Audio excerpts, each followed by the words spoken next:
Hello बच्चों, मुझे उम्मीद है आप लोग अच्छे होंगे। आज हम लोग केमिकल इक्विलिब्रियम का आगे का टॉपिक देखेंगे। वो क्या टॉपिक है? रिएक्शन आर ऑफ रिएक्शन के टाइप्स, है ना, टाइप्स ऑफ रिएक्शंस। ओके, आइए देखते हैं रिएक्शन के कितने टाइप्स होते हैं।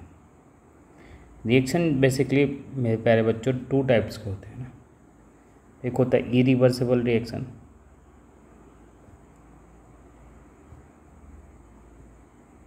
रिवर्सिबल रिएक्शन, और एक होता है रिवर्सिबल रिएक्शन।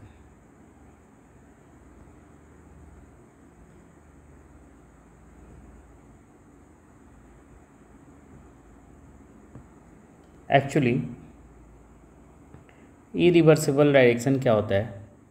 जो स्ट्रॉन्ग एसिड और स्ट्रॉन्ग बेस का रिएक्शन होता है उसको जनरली इरिवर्सिबल रिएक्शन कहते हैं। जैसे HCl, ये क्या है? Strong acid.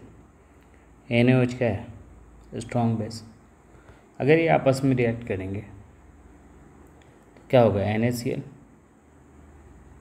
प्लस H2O बनेगा, है ना। तो जो स्ट्रॉन्ग एसिड और स्ट्रॉन्ग बेस होता है ये 100% अपने आयंस में टूट जाते हैं, है ना। इसलिए ये यूनी डायरेक्शन होता है, बाई डायरेक्शन नहीं होता है। रिवर्सिबल रिएक्शन क्या होता है? ये स्ट्रॉन्ग एसिड स्ट्रॉन्ग बेस के अलावा जो रिएक्शन होते हैं, जैसे N2 gas plus 3H2 gas, और इसका आप रिएक्ट कराओगे, है ना, तो क्या बनेगा? 2NH3 गैस, है ना। ये फॉरवर्ड में जाएगा बट फुली नहीं टूटता है ना, प्रोडक्ट्स में नहीं टूटता है। तो ये क्या, जैसे ही ये प्रोडक्ट बनेगा वैसे ही कुछ बच जाएगा तो ये रिएक्टेंट में वापस से बैकवर्ड जाना शुरू कर देगा, है ना। तो इसको रिवर्सिबल कहते हैं, इसको इरिवर्सिबल रिएक्शन कहते हैं ना। और ये मैंने पहले बता दिया था, इसको रिएक्टेंट और इसको क्या कहते हैं? प्रोडक्ट। मतलब रिवर्सिबल रिएक्शन में रिएक्टेंट 100% प्रोडक्ट में फॉर्म हो जाता है, ठीक है। तो रिएक्शन इसमें क्या होता है? सेकंड पार्ट में reaction moves only in one direction.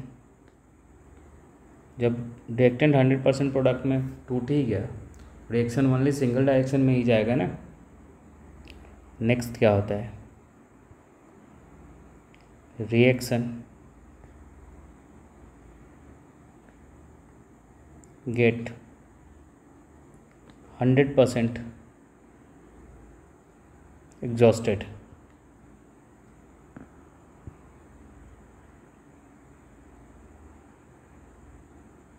exhausted, that is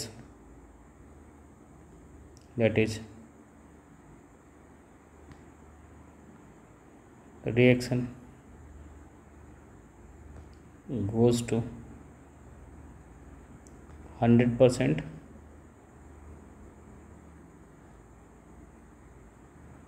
completion। मतलब 100% रिएक्टेंट प्रोडक्ट में टूट जाता है, तो इसका मतलब रिएक्टेंट 100% किस में टूट हो गया? कंप्लीट हो गया, है ना। इस तरफ क्या होता है? इस तरफ रिवर्सिबल रिएक्शन में dose reaction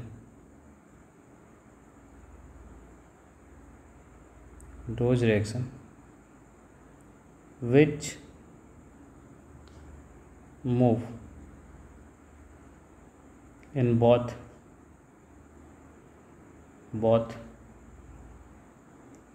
forward as well as backward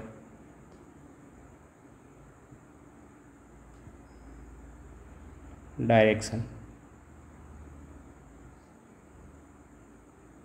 are called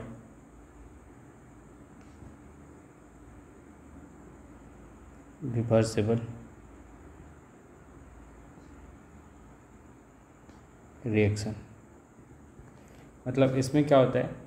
reaction forward में भी जाएगा और बैकवर्ड में 100% प्रोडक्ट में नहीं चेंज होगा ना। जैसे प्रोडक्ट में चेंज होता है, कुछ पार्टिकल्स रिएक्टेंट के बच जाते हैं तो फिर बैकवर्ड में आने में शुरू हो जाता है ना। नेक्स्ट क्या है, reversible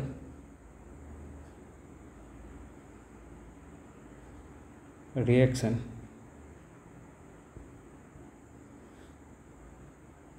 are not 100% completed, that is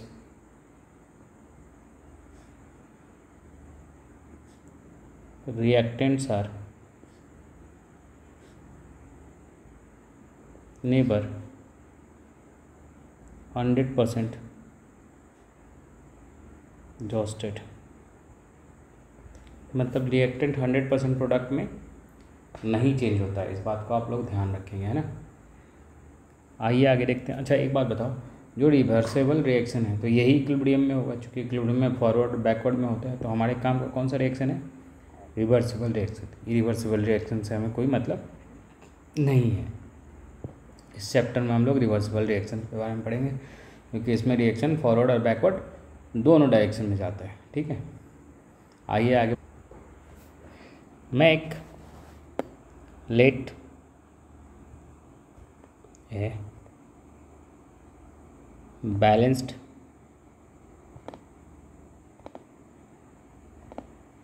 reversible reaction. Make balance reversible reaction ले रहा हूँ, है ना, ठीक है। जो क्या है, ए गैस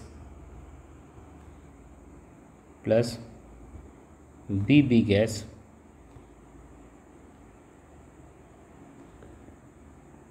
फॉर्म कर रहा है C gas plus D gas. ये जो आगे वाले पार्ट होता है इसको स्टोइकियोमेट्रिक कोएफिशिएंट कहते हैं, जो small A B C D है, स्टोइकियोमेट्रिक कोएफिशिएंट है ना। और ठीक है, तो ये फॉरवर्ड में भी जा रहा है रिएक्शन और बैकवर्ड में भी रिएक्शन जा रहा है, ठीक है, यस और नो। तो आइए देखते हैं, टाइम t = 0 पे क्या है, ये कंसंट्रेशन इसका Ca है, इसका कंसंट्रेशन Cb, तो ये क्या है 0, प्रोडक्ट का कंसंट्रेशन 0 है ना। टाइम t = t पे क्या है, ये Ca डैश, ये Cb डैश, तो ये क्या बन रहा है Cc और Cd। अच्छा, इनिशियल कंसंट्रेशन हमेशा फाइनल कंसंट्रेशन क्या होता है, ज़्यादा होता है ना। इनिशियल कंसंट्रेशन हमेशा फाइनल कंसंट्रेशन से क्या होगा, ज़्यादा होगा, है ना। तो rate of forward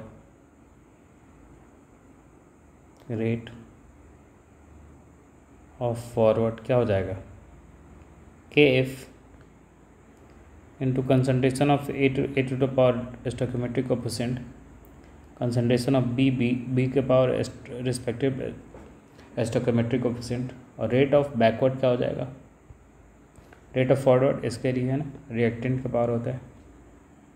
rate of backward क्या हो जाएगा, इसके लिए ये हो जाएगा, अगर बैकवर्ड आप लेंगे तो ये वाला, तो के बी क्या हो जाएगा, concentration of C to the power C, concentration of capital D to the power D, stoichiometric coefficient है ना। अब देखो, मैंने एक ग्राफ लिया, ये ग्राफ आपको पूरा ध्यान रखना है, ठीक है। इसमें क्या है, ये आपका रेट ऑफ फॉरवर्ड है, अब ये क्या है, रेट ऑफ बैकवर्ड। एक ऐसा टाइम आएगा जब रेट ऑफ फॉरवर्ड और रेट ऑफ बैकवर्ड क्या होते हैं, सेम होते हैं। तो इसी टाइम ये जो पोजीशन होगा, इसी को केमिकल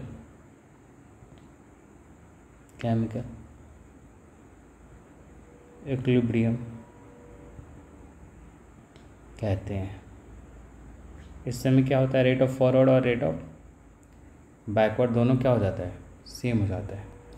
और इस ग्राफ में ये क्या है आपका, रेट ऑफ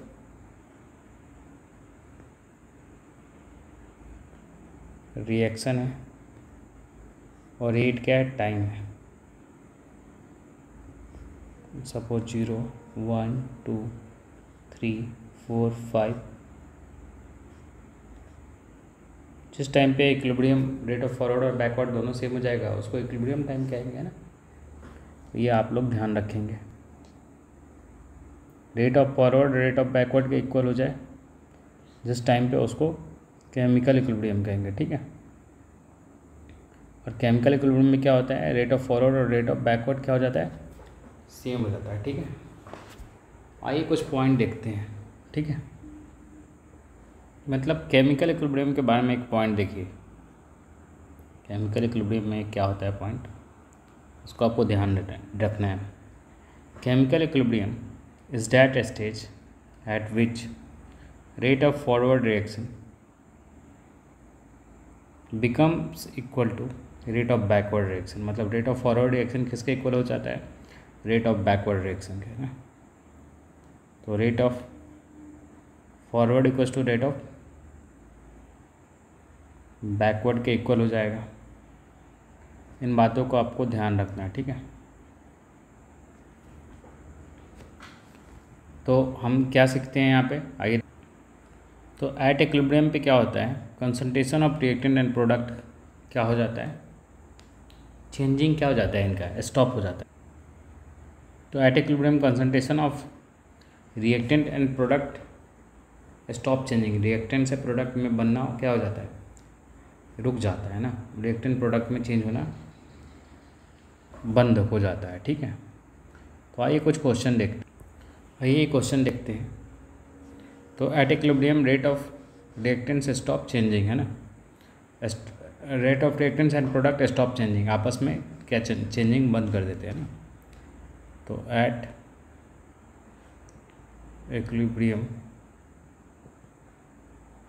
पूछेगा आपसे कौन सा टाइम है जिसमें रिएक्टेंट और प्रोडक्ट में स्टॉप चेंजिंग, मतलब इक्विलिब्रियम टाइम पूछेगा। इस तरह का क्वेश्चन आपका दिया होगा, ठीक है।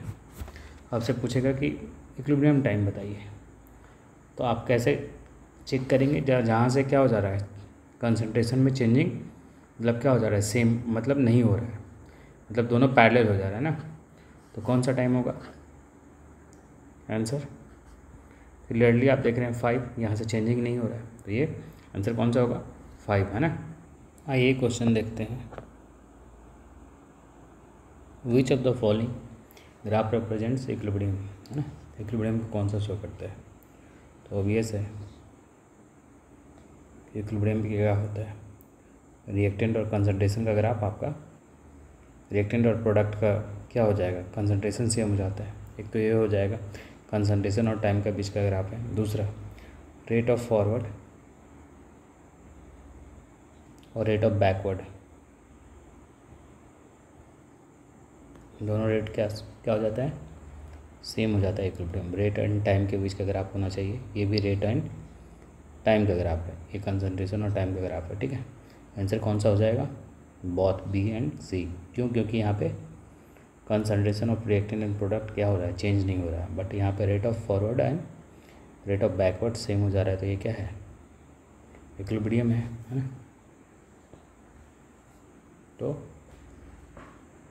तो आइए आगे देखते हैं। मान लिया हम लोग एक लेटे बैलेंस्ड रिवर्सिबल रिएक्शन लिया ना। सपोज ये है A gas plus B P gas, तो ये हो जाएगा क्या, फॉरवर्ड इक्विलिब्रियम कांस्टेंट, ये क्या है, बैकवर्ड इक्विलिब्रियम कांस्टेंट, सी गैस प्लस डी गैस, ठीक है। तो हम लोगों को पता है एट इक्विलिब्रियम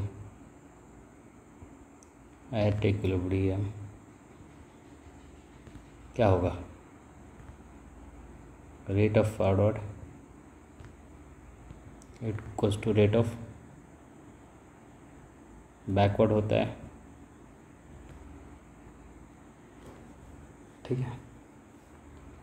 तो ये क्या हो जाए, Kf concentration of A to the power stoichiometric coefficient, B to the power stoichiometric coefficient जो कि स्मॉल बी है, ये स्मॉल है, तो K B backward rate, C to the power stoichiometric coefficient C, D to the power stoichiometric coefficient D, है ना। अब केफ upon के बी करेंगे आप, के बी को इस साइड लाएंगे आप और इसको इस साइड ले जाएंगे, concentration of C to the power C, D to the power D upon concentration of A to the power A, B to the power B, ठीक है। इसको कहते हैं कंसंट्रेशन एट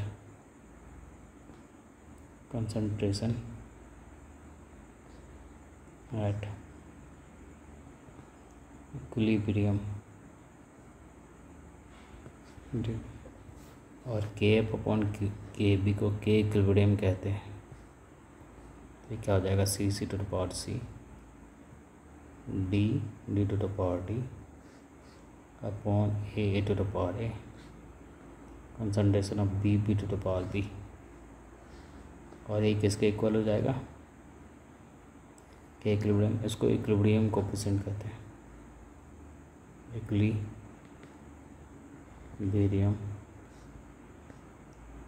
कांस्टेंट कहते हैं, ठीक है। आइए देखते हैं, स्मॉलर द के इक्विलिब्रियम, जैसे अगर ये के इक्विलिब्रियम का वैल्यू अगर कम होगा, है ना, तो lesser is the extent of completion of reactants. अगर ये कम होगा तो इसका मतलब क्या है आपका, ये ज़्यादा है ना। कौन सा ज़्यादा है, रिएक्टेंट ज़्यादा है। अगर ये ज़्यादा है, ये कम है, प्रोडक्ट कम है और रिएक्टेंट ज़्यादा है, तो रिएक्शन फॉरवर्ड डायरेक्शन में जाएगा क्या, जाने के चांसेस कम हो जाएगा ना। वैसे ही अगर के इक्विलिब्रियम ज़्यादा है तो इसका मतलब प्रोडक्ट ज़्यादा है, ये ऊपर वाला पार्ट ज़्यादा है, नीचे वाला कम है, मतलब प्रोडक्ट ज़्यादा रिएक्टेंट कम, मतलब ये रिएक्शन फॉरवर्ड डायरेक्शन में जाएगा, ये कंप्लीट होगा रिएक्शन, ठीक है। तो वही बात बोला है, smaller the K equilibrium lesser is the extent of completion of reaction, मतलब रिएक्शन को कंप्लीट होने की संभावना कम होगी, और लार्जर अगर के इक्विलिब्रियम कांस्टेंट है तो रिएक्शन कंप्लीट होने के चांसेस क्या है, ज़्यादा होगा। ये मैंने पॉइंट में आपको बताया है। आइए इन क्वेश्चन का इक्विलिब्रियम कोफिशिएंट जरा लिख के बताइए, इक्विलिब्रियम कांस्टेंट जरा लिख के बताइए। तो इसका क्या इक्विलिब्रियम क्या हो जाएगा, ये प्रोडक्ट का कंसंट्रेशन की पावर स्टोइकोमेट्रिक कोफिशिएंट जो कि 2 है अपॉन रिएक्टेंट जो कि ये है, तो N2 power stoichiometric coefficient 1, S2 stoichiometric coefficient क्या है यहाँ पे 3, तो ये हो जाएगा आपका क्या, क्या इक्विलिब्रियम हो जाएगा। वैसे ही इसको लिखिए, SO3 concentration power 2 upon concentration of SO2 power 2 O2 power 1, ठीक है। तो ये हो गया आपका इक्विलिब्रियम कांस्टेंट, ठीक है।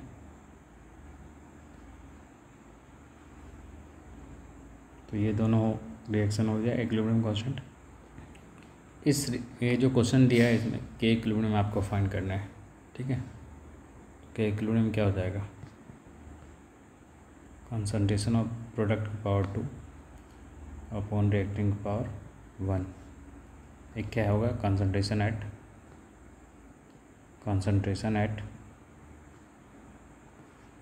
इक्विलिब्रियम, ठीक है। के इक्विलिब्रियम क्या हो जाएगा, ये इक्विलिब्रियम टाइमिंग है आपका, यहाँ कंसंट्रेशन ऑफ प्रोडक्ट और रिएक्टेंट सेम है, तो क्या हो जाएगा 0 स्क्वायर अपॉन 0.1 का स्क्वायर इसको सॉल्व करेंगे तो 0.9 आएगा। आई होप आपको ये चैप्टर समझ में आया होगा। ये टॉपिक आपको जो है इक्विलिब्रियम आज मैंने निकालना आपको बताया, इक्विलिब्रियम कांस्टेंट निकालना बताया, आपको समझ में आया होगा। अगर ये आपको समझ में आए तो आप चैनल को सब्सक्राइब करें ताकि जिससे मोटिवेशन मिले। बहुत बहुत शुक्रिया।